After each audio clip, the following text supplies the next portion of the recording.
ਸਤਿ ਸ਼੍ਰੀ ਅਕਾਲ। ਤੁਸੀਂ ਜੁੜੇ ਹੋਏ ਹੋ ਪੰਜਾਬੀ ਰੇਡੀਓ ਯੂਐਸਏ ਦੇ ਨਾਲ ਤੇ ਮੈਂ ਹਾਂ ਪ੍ਰਵੀਨ ਸ਼ਰਮਾ ਲੈ ਕੇ ਹਾਜ਼ਰ ਹਾਂ ਪ੍ਰੋਗਰਾਮ ਖਬਰ ਤੇ ਨਜ਼ਰ। ਖਬਰ ਤੇ ਨਜ਼ਰ ਪ੍ਰੋਗਰਾਮ ਦੇ ਵਿੱਚ ਕਈ ਅਹਿਮ ਤੇ ਖਾਸ ਖਬਰਾਂ ਨੂੰ ਲੈ ਕੇ ਚਰਚਾ ਕਰਨ ਦੇ ਲਈ ਜੁੜ ਚੁੱਕੇ ਨੇ ਪੰਜਾਬ ਤੋਂ ਪੱਤਰਕਾਰ ਦੀਪਕ ਸ਼ਰਮਾ ਚਨਾਰਥਲ ਜੀ। ਸ਼ਰਮਾ ਜੀ, ਸਤਿ ਸ਼੍ਰੀ ਅਕਾਲ। ਸਵਾਗਤ ਹੈ ਜੀ ਪੰਜਾਬੀ ਰੇਡੀਓ ਯੂਐਸਏ ਤੇ। ਸਤਿ ਸ਼੍ਰੀ ਅਕਾਲ ਪ੍ਰਵੀਨ ਜੀ, ਸਾਰੇ ਦਰਸ਼ਕਾਂ ਨੂੰ, ਸਾਰੇ ਸਰੋਤਿਆਂ ਨੂੰ ਮੇਰੀ ਪਿਆਰ ਭਰੀ ਸਤਿ ਸ਼੍ਰੀ ਅਕਾਲ ਜੀ। ਅੱਗੇ ਵਧਣ ਤੋਂ ਪਹਿਲਾਂ ਧੰਨਵਾਦ ਕਰਦੇ ਚਲੀਏ ਸਪਾਂਸਰਸ ਦਾ, ਜਿਹੜੇ ਜ਼ਰੀਆ ਬਣਦੇ ਨੇ ਇਹਨਾਂ ਪ੍ਰੋਗਰਾਮਾਂ ਨੂੰ ਤੁਹਾਡੇ ਤੱਕ ਪਹੁੰਚਾਉਣ ਦੇ ਲਈ। ਖਾਲਸਾ ਇੰਸ਼ੋਰੈਂਸ ਏਜੰਸੀ ਵਾਲੇ, ਜਿਨ੍ਹਾਂ ਤੋਂ ਤੁਸੀਂ ਹਰ ਤਰੀਕੇ ਦੀ ਇੰਸ਼ੋਰੈਂਸ ਲੈ ਸਕਦੇ ਹੋ। ਇੰਸ਼ੋਰੈਂਸ ਬਾਰੇ ਪਤਾ ਕਰਨ ਦੇ ਲਈ ਇਹਨਾਂ ਦਾ ਨੰਬਰ ਹੈ 408-272-2500। ਇਹ 1992 ਤੋਂ ਲਗਾਤਾਰ ਇੰਸ਼ੋਰੈਂਸ ਬਿਜ਼ਨਸ ਦੇ ਵਿੱਚ ਸ਼ਾਨਦਾਰ ਸੇਵਾਵਾਂ ਦੇ ਰਹੇ ਨੇ ਤੇ ਅਮਰੀਕਾ ਭਰ ਦੇ ਵਿੱਚ ਇੰਸ਼ੋਰੈਂਸ ਕਰਦੇ ਨੇ। ਅੱਜ ਹੀ ਕਾਲ ਕਰੋ 408-272-2500 ਤੇ। ਟਰਕੀਅਨ ਇਮੀਗ੍ਰੇਸ਼ਨ ਲਾ ਫਰਮ ਵਾਲੀ ਜੇ ਟਰਕੀਅਨ ਟੋਨੀ ਟਰਕੀਅਨ ਦੇ ਨਾਲ ਤੁਸੀਂ ਯੂਐਸ ਇਮੀਗ੍ਰੇਸ਼ਨ ਬਾਬਤ ਕੋਈ ਵੀ ਸਲਾਹ ਕਰਨੀ ਹੈ, ਕੋਈ ਵੀ ਸਵਾਲ ਪੁੱਛਣਾ, ਤੇ ਇਹਨਾਂ ਦਾ ਨੰਬਰ ਹੈ 4159090503। ਗੁਰਦੀਪ ਸਿੰਘ ਬਿਰਦੀ ਕਲੋਵਿਸ, ਮਨਦੀਪ ਸਿੰਘ, ਸੰਦੀਪ ਕੌਰ ਸੈਨ ਹੋਜ਼ੇ, ਗੁਰਪਾਲ ਸਿੰਘ ਸੈਕਰਾਮੈਂਟੋ, ਸਰਬਜੀਤ ਸਿੰਘ ਸ਼ੋਕਰ ਟਰਲਕ ਤੇ ਕਮਲਜੀਤ ਸਿੰਘ ਮੱਖਣ ਦੌਲਤਪੁਰੀਆ ਸੈਂਟਰਲ ਵੈਲੀ ਤੋਂ। ਇਹਨਾਂ ਸਾਰੇ ਹੀ ਸਪਾਂਸਰਸ ਦਾ ਬਹੁਤ ਬਹੁਤ ਧੰਨਵਾਦ। ਤੇ ਜੇਕਰ ਤੁਸੀਂ ਵੀ ਪੰਜਾਬੀ ਰੇਡੀਓ ਯੂਐਸਏ ਦੇ ਇਹਨਾਂ ਪ੍ਰੋਗਰਾਮਾਂ ਨੂੰ ਸਪਾਂਸਰ ਕਰਨਾ ਚਾਹੁੰਦੇ ਹੋ ਤਾਂ ਸਟੂਡੀਓ ਦਾ ਨੰਬਰ ਹੈ 408-272-5200। ਅੱਜ ਦਾ ਇਹ ਖਬਰ ਤੇ ਨਜ਼ਰ ਪ੍ਰੋਗਰਾਮ ਸਾਲ 2024 ਦੀ 29 ਮਈ ਦਾ ਪ੍ਰੋਗਰਾਮ ਹੈ ਤੇ ਦਿਨ ਅੱਜ ਬੁੱਧਵਾਰ ਹੈ। ਸ਼ਰਮਾ ਜੀ, ਖਬਰਾਂ ਦਾ ਰੁਖ ਕਰੀਏ ਤੇ ਸ਼ੁਰੂਆਤ ਕਰੀਏ ਆਪਾਂ ਪੀਐਮਓ ਤੋਂ।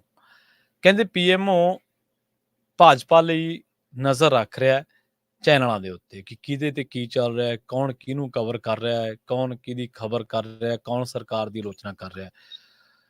ਜਿਵੇਂ ਦੇਸ਼ ਕਿਸੇ ਦੇਸ਼ ਤੇ ਨਜ਼ਰ ਰੱਖਦੇ ਆ ਜਾਂ ਦੂਜੇ ਮੁਲਕਾਂ ਦੇ ਉੱਤੇ ਐਮਬੈਸੀਆਂ ਦੇ ਵਿੱਚ ਬਕਾਇਦਾ ਮੀਡੀਆ ਨੂੰ ਵਾਚ ਕੀਤਾ ਜਾਂਦਾ, ਪ੍ਰਿੰਟ ਨੂੰ, ਇਲੈਕਟ੍ਰੋਨਿਕ ਨੂੰ, ਸੋਸ਼ਲ ਨੂੰ।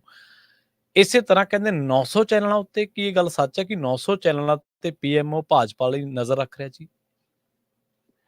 ਦੇਖੋ, ਵੈਸੇ ਤਾਂ ਇਹ ਵਰਤਾਰਾ ਪਹਿਲਾਂ ਵੀ ਰਿਹਾ ਹੈ। ਵੱਡੇ ਲੀਡਰਾਂ ਤੇ, ਵਿਰੋਧੀ ਲੀਡਰਾਂ ਤੇ, ਕੁਝ ਵੱਡੇ ਨਾਮੀ ਲੋਕਾਂ ਦੇ ਉੱਤੇ ਸਰਕਾਰਾਂ ਨਜ਼ਰ ਰੱਖਦੀਆਂ।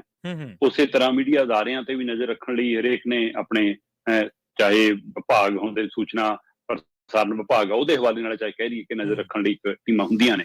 ਪਰ ਉਹ ਪਹਿਲਾਂ ਬਹੁਤ ਮਤਲਬ ਕਿ ਹੇਠਲੇ ਪੱਧਰ ਜਿੱਤੇ ਇਹ ਕੰਮ ਹੁੰਦਾ ਸੀਗਾ ਕਿ ਖਾਸ ਕਰਕੇ ਕਿਸੇ ਖਾਸ ਪਹਿਲੂ ਧਿਆਨ ਚ ਰੱਖ ਕੇ ਵੀ ਪਰ ਨੋਟ ਕਰਿਓ, ਨਜ਼ਰ ਰੱਖਿਓ ਵਿਅਕਤੀ ਵਿਸ਼ੇਸ਼ ਨੂੰ। ਪਰ ਭਾਜਪਾ ਦੇ ਕਾਰਜਕਾਲ ਦੇ ਬਾਅਦ ਇਹ ਚੀਜ਼ ਬਹੁਤ ਵੱਡੇ ਪੱਧਰ ਤੇ ਵਧੀ ਕਿ ਲਗਾਤਾਰ ਵੱਖ-ਵੱਖ ਚੈਨਲਾਂ ਦੇ ਉੱਤੇ ਨਜ਼ਰ ਰੱਖੀ ਜਾਂਦੀ ਜੀ। ਅੱਜ ਦੇਸ਼ ਦੇ 900 ਨਿਊਜ਼ ਚੈਨਲ ਨੇ ਔਰ 900 ਨਿਊਜ਼ ਚੈਨਲਾਂ ਦੇ ਉੱਤੇ ਜੇਕਰ ਪੀਐਮਓ ਹਾਊਸ ਨਜ਼ਰ ਰੱਖਦਾ ਤਾਂ ਇਹ ਪੱਖ ਅਹਿਮ ਹੈ ਜੀ। ਤੁਸੀਂ ਇੱਥੋਂ ਅੰਦਾਜ਼ਾ ਲਾ ਲਓ ਪ੍ਰਵੀਨ ਜੀ ਕਿ ਸੂਚਨਾ ਤੇ ਪ੍ਰਸਾਰਣ ਮੰਤਰਾਲਾ ਜਾਂ ਤਾਂ ਫਿਰ ਇਸ ਦਾ ਕੰਮ ਹੈ, ਜੇਕਰ ਆਪਾਂ ਚੈਨਲਾਂ ਦੇ ਹਵਾਲੇ ਨਾਲ ਦੇਖੀਏ ਕਿ ਹਾਂ ਰੋਲ ਨਿਭਾਉਣਾ, ਤੇ ਜੇ ਆਪਾਂ ਹੁਣ ਚੋਣਾਂ ਦੇ ਹਵਾਲੇ ਨਾਲ ਦੇਖੀਏ ਤਾਂ ਚੋਣ ਕਮਿਸ਼ਨ ਨੇ ਦੇਖਣਾ ਸਾਰਾ ਕੁਝ। ਪਰ ਸਾਰਿਆਂ ਨੂੰ ਪਤਾ ਹੈ ਕਿ ਪਿਛਲੇ 10 ਸਾਲਾਂ ਦੇ ਵਿੱਚ ਜੇਕਰ ਸਾਰਾ ਕੰਟਰੋਲ ਕਿਸੇ ਹੱਥ ਰਿਹਾ ਤਾਂ ਪੀਐਮਓ ਕੋਲ ਰਿਹਾ। ਇੱਥੋਂ ਤੱਕ ਵੀ ਚਰਚਾ ਹੁੰਦੀ ਰਹੀ ਹੈ ਕਿ ਲੋਕ ਸਭਾ ਦੇ ਅੰਦਰ ਸੈਸ਼ਨ ਦੇ ਦੌਰਾਨ ਮੰਤਰੀ ਕਿਹੜੇ ਰੰਗ ਦੀਆਂ ਜੈਕਟਾਂ ਪਾ ਕੇ ਆਉਣਗੇ, ਬੀਬੀ ਮੰਤਰੀਆਂ ਕਿਹੜੇ ਰੰਗ ਦੀਆਂ ਸਾੜੀਆਂ ਪਾ ਕੇ ਆਉਣਗੀਆਂ, ਕਹਿੰਦੇ ਇਹ ਵੀ ਪੀਐਮਓ ਤੋਂ ਡਿਸਾਈਡ ਹੁੰਦਾ ਸੀਗਾ।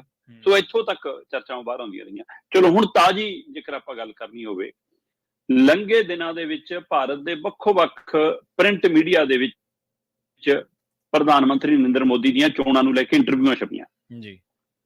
ਹਰੇਕ ਅਖਬਾਰ ਨੇ ਦਾਅਵਾ ਕੀਤਾ ਹੈ ਕਿ ਬ੍ਰੈਕਟ 'ਚ ਪਾ ਕੇ ਸਾਡਾ ਬਿਊਰੋ, ਇੰਟਰਵਿਊ ਕਰਨ ਵਾਲਾ ਸਾਡਾ ਬਿਊਰੋ। ਪਰ ਕਿਸੇ ਨੇ ਵੀ ਆਪਣੇ ਬਿਊਰੋ ਦੀ, ਆਪਣੇ ਚੀਫ ਬਿਊਰੋ ਦੀ, ਆਪਣੇ ਨਿਊਜ਼ ਐਡੀਟਰ ਦੀ, ਆਪਣੇ ਐਡੀਟਰ ਦੀ ਫੋਟੋ ਨਹੀਂ ਲਾਈ। ਨਹੀਂ ਤਾਂ ਮੋਦੀ ਨਾਲ ਇੰਟਰਵਿਊ ਕੀਤੀ ਹੋਵੇ ਤੇ ਫੋਟੋ ਨਾ ਛਾਪਣਗੇ ਨਾਲ। ਫੋਟੋਆਂ ਛਪ ਰਹੀਆਂ ਇਕੱਲੇ ਮੋਦੀ ਜੀ ਦੀਆਂ, ਉਹ ਵੀ ਇੱਕ ਅਖਬਾਰ 'ਚ ਹੋਰ ਰੰਗ ਦੀਆਂ, ਦੂਏ ਅਖਬਾਰ 'ਚ ਹੋਰ ਰੰਗ ਦੀਆਂ, ਕਿਉਂਕਿ ਫੋਟੋ ਸੈਸ਼ਨ ਹੋਇਆ ਕਿ ਹਾਂ ਵੱਖ-ਵੱਖ ਰੰਗ ਦੀਆਂ ਫੋਟੋਆਂ ਵੱਖ-ਵੱਖ ਐਂਗਲ ਤੋਂ ਐਕਸ਼ਨ ਬਣਾ ਕੇ ਕਿ ਹਾਂ ਜਿਵੇਂ ਗੱਲਬਾਤ ਹੋ ਰਹੀ ਹੋਵੇ, ਸੋ ਭੇਜੀਆਂ ਗਈਆਂ। ਇਹਦਾ ਮਤਲਬ ਕੰਟਰੋਲ ਕੀਤਾ ਜਾ ਰਿਹਾ ਮੀਡੀਆ ਨੂੰ। ਹਾਂ, ਇਹਦੇ ਵਿੱਚ ਕੋਈ ਦੋ ਰਾਏ ਨਹੀਂ ਕਿ ਬਕਾਇਦਾ ਤੌਰ ਤੇ ਭਾਰਤ ਦੇ 900 ਨਿਊਜ਼ ਚੈਨਲਾਂ ਨੂੰ 24 ਘੰਟੇ 7 ਦਿਨ ਆਪਰੇਟ ਕਰਨ ਲਈ 2400 ਆਪਰੇਟਰ ਰੱਖੇ। ਉਹ ਅੱਛਾ, ਹੁਣ ਮਤਲਬ 2400 ਆਪਰੇਟਰ ਨੇ, 24 ਘੰਟੇ 7 ਦਿਨ ਤੁਸੀਂ ਕੰਮ ਕਰਨਾ, ਤਾਂ ਫਿਰ 8-8 ਘੰਟੇ ਦੀ ਸ਼ਿਫਟ ਬਣਾਓਗੇ ਨਾ। 8 ਗੁਣਾ 8 ਤਾਂ ਹੀ 24 ਘੰਟੇ ਬਣੇ ਜੀ। ਫਿਰ ਉਹ 8 ਗੁਣਾ 8 ਦੇ ਮਤਲਬ 800 ਬੰਦਾ ਹਰ ਸ਼ਿਫਟ 'ਚ ਹੈ। 800 ਗੁਣਾ 800 ਗੁਣਾ 800 ਫਿਰ 2400। ਹਾਂਜੀ। ਸੋ ਇਸ ਤਰ੍ਹਾਂ 800 ਬੰਦਿਆਂ ਦੀ ਇੱਕ ਟੀਮ ਇੱਕ ਸਮੇਂ ਦੇ ਵਿੱਚ 900 ਨਿਊਜ਼ ਚੈਨਲਾਂ ਤੇ ਨਜ਼ਰ ਰੱਖਦੀ ਆ। ਠੀਕ ਹੈ। ਫਿਰ ਉਹ 'ਚੋਂ ਸਮੀਖਿਆ ਕੀਤੀ ਜਾਂਦੀ ਹੈ ਕਿ ਬਿਲਕੁਲ ਤੁਹਾਡੀ ਗੱਲ ਦਰੁਸਤ ਹੈ ਕਿ ਉਹ ਇਹੀ ਪਹਿਲੂ ਹੁੰਦਾ ਹੈ ਕਿ ਕੌਣ ਸਾਡੇ ਹੱਕ 'ਚ ਹੈ, ਕੌਣ ਸਾਡੇ ਵਿਰੋਧ 'ਚ ਹੈ, ਕੌਣ ਸਾਡੀ ਵਾਹਵਾਹੀ ਕਰ ਰਿਹਾ, ਕੌਣ ਕਿਸੇ ਹੋਰ ਲਈ PR ਕਰ ਰਿਹਾ। ਕਿਉਂ ਜੇ ਤੁਹਾਡੇ ਲਈ ਕੋਈ ਕਰ ਰਿਹਾ ਹੋਊਗਾ ਤਾਂ ਕਿਸੇ ਹੋਰ ਪਾਰਟੀਆਂ ਲਈ ਵੀ ਕਰ ਰਿਹਾ ਹੋਊਗਾ ਕੋਈ ਨਾ ਕੋਈ। ਹਾਂਜੀ ਹਾਂਜੀ ਬਿਲਕੁਲ। ਫਿਰ ਉਹਨਾਂ ਨੂੰ ਕੰਟਰੋਲ ਕਿਵੇਂ ਕਰਨਾ ਹੈ, ਕਿਹਨੂੰ ਬੰਦ ਕਰਨਾ, ਕਿਹਨੂੰ ਨਹੀਂ, ਹੈ ਨਾ। ਇਹ ਸਾਰਾ ਕੁਝ ਦੇ ਨਾਲ ਨਾਲ ਇੱਕ ਟੀਮਾਂ ਵੱਖਰੀਆਂ ਰੱਖਣੀਆਂ। ਉਹ ਟੀਮਾਂ ਸਿਰਫ ਤੇ ਸਿਰਫ ਅਖਬਾਰਾਂ ਨੂੰ, ਮੈਗਜ਼ੀਨਾਂ ਨੂੰ, ਰੇਡੀਓ ਨੂੰ ਉਹਨੂੰ ਕੰਟਰੋਲ ਕਰਦੀਆਂ, ਉਹਦਾ ਕੰਮ ਦੇਖਦੀਆਂ। ਸੋ ਇਹ ਸਾਰੀ ਰਿਪੋਰਟ ਪੀਐਮਓ ਤੋਂ ਕੀ ਭਾਜਪਾ ਨੂੰ ਜਾਂਦੀ ਹੈ, ਫਿਰ ਉਹ ਤੋਂ ਬਾਅਦ ਤੈਅ ਹੁੰਦਾ ਕਿ ਪਾਰਟੀ ਪੱਧਰ ਤੇ ਕਿਹਨੂੰ ਇਸ ਵਾਰ ਇਸ਼ਤਿਹਾਰ ਦੇਣਾ ਹੁਣ ਚੋਣਾਂ ਦੇ ਦੌਰਾਨ, ਕਿਹਨੂੰ ਇੰਟਰਵਿਊ ਭੇਜਣੀ ਹੈ, ਕਿਹਨੂੰ ਫੋਨ ਕਰਾਉਣਾ ਹੈ।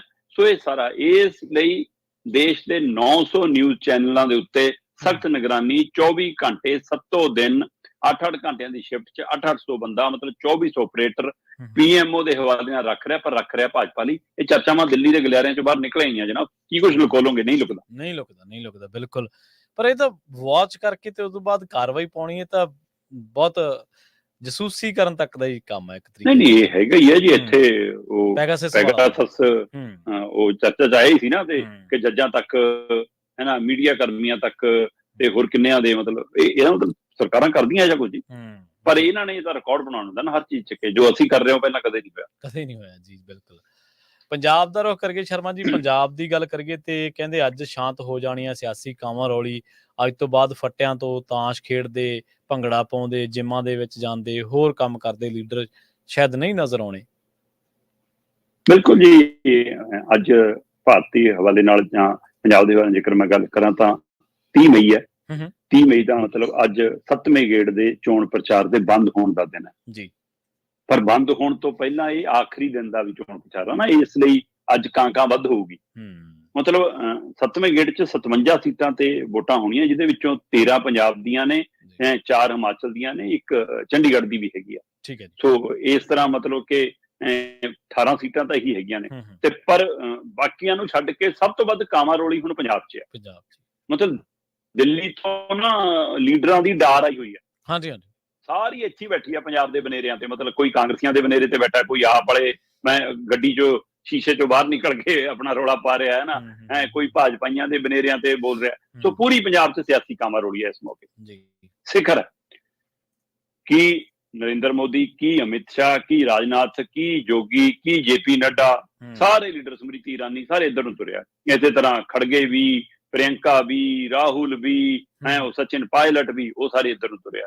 ਅਰਵਿੰਦ ਕੇਜਰੀਵਾਲ ਤੇ ਭਗਵੰਤ ਮਾਨ ਨੇ ਤਾਂ ਮੋਰਚਾ ਪਾਰਟੀ ਵੱਲੋਂ ਸੰਭਾਲਿਆ ਹੀ ਆ। ਅਕਾਲੀਆਂ ਨੇ ਆਪਣੇ ਸੁਖਵੀਰ ਨੂੰ ਇਸ ਵੱਲ ਲਾਇਆ, ਪਰ ਆਪਾਂ ਦਿੱਲੀ ਦੇ ਵੱਲ ਨਾਲ ਗੱਲ ਕਰਾਂ ਉਹ ਇਸ ਲਈ ਕੇਜਰੀਵਾਲ ਵੀ ਇੱਥੇ, ਤੇ ਹੁਣ ਤਾਂ ਰਾਘਵ ਚੱਡਾ ਵੀ ਕਾਲੀਆਂ ਐਨਕਾਂ ਲਾ ਕੇ ਰੋਡ ਸ਼ੋਅ ਕਰ ਰਿਹਾ ਪੂਰਾ। ਸੋ ਇਸ ਲਈ ਪੂਰੀ ਤਰ੍ਹਾਂ ਨਾਲ ਅੱਜ ਆਖਰੀ ਦਿਨ ਆ ਕਾਮਾਂ ਰੋਲੀ ਦਾ, ਤੇ ਸ਼ਾਮ ਨੂੰ 6 ਵਜੇ ਇਹ ਸ਼ਾਂਤੀ ਪਸਰਨੀ ਹੈ, ਕਿਉਂਕਿ 6 ਵਜੇ ਤੱਕ ਫਿਰ ਬਾਹਰਲੇ ਲੀਡਰਾਂ ਨੇ ਸਟੇਟ ਛੱਡਣੀ ਹੁੰਦੀ ਹੈ, ਉਹ ਖੇਤਰ ਛੱਡਣਾ ਹੁੰਦਾ ਜਿੱਥੇ ਵੋਟਾਂ ਪੜੀਆਂ ਨੇ, ਜਿੱਥੇ ਵੋਟਰ ਨਹੀਂ। ਸੋ ਉਹਨਾਂ ਸਾਰਿਆਂ ਨੂੰ 6 ਵਜੇ ਉਹਨਾਂ ਹਲਕਿਆਂ 'ਚੋਂ ਬਾਹਰ ਜਾਣਾ ਪੈਣਾ। ਹਾਂ, ਲੁੱਕੇ ਰਹਿ ਜਾਂਦੇ ਨੇ ਕਈ, ਜਿਵੇਂ ਬੀਜ ਬੂਜ ਲੈਣ ਆਏ, ਹੈ ਨਾ, ਉਹ ਫਿਰ ਫੜ ਵੀ ਹੋ ਜਾਂਦੇ ਆ ਕਈ। ਸੋ ਇਸ ਲਈ ਉਹ ਵਰਤਾਰਾ ਵੀ ਚੱਲਦਾ ਰਹਿੰਦਾ।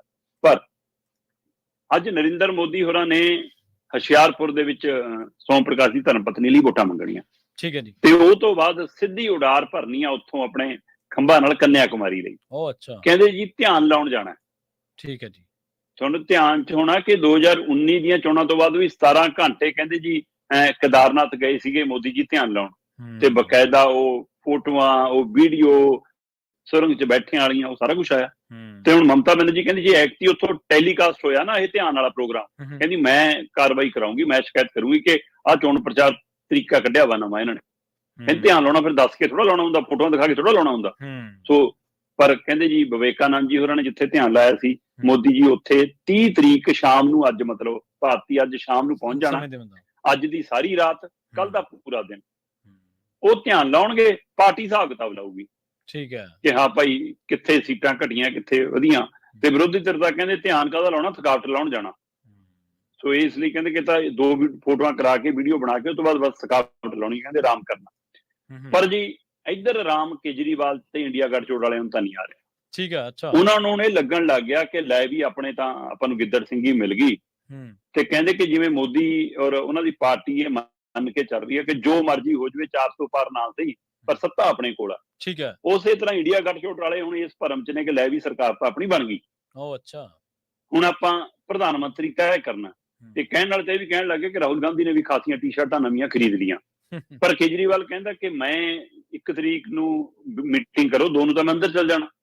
ਹੁਣ ਲੱਗਦਾ ਕਿ 1 ਤਰੀਕ ਨੂੰ ਅੰਦਰ ਜਾਣ ਤੋਂ ਪਹਿਲਾਂ ਹੀ ਮੇਰੇ ਨਾਂ ਤੇ ਤੈਅ ਹੋ ਜਾਵੇ ਸ਼ਾਇਦ, ਇਸ ਲਈ ਉਹ ਪਹਿਲਾਂ ਇੰਡੀਆ ਗੱਠਜੋੜ ਨੇ 1 ਤਰੀਕ ਨੂੰ ਹੀ 1 ਜੂਨ ਨੂੰ ਵੋਟਾਂ ਵਾਲੇ ਦਿਨ ਹੀ ਮੀਟਿੰਗ ਬੁਲਾ ਲਈ ਆ। ਠੀਕ ਹੈ, ਅੱਛਾ।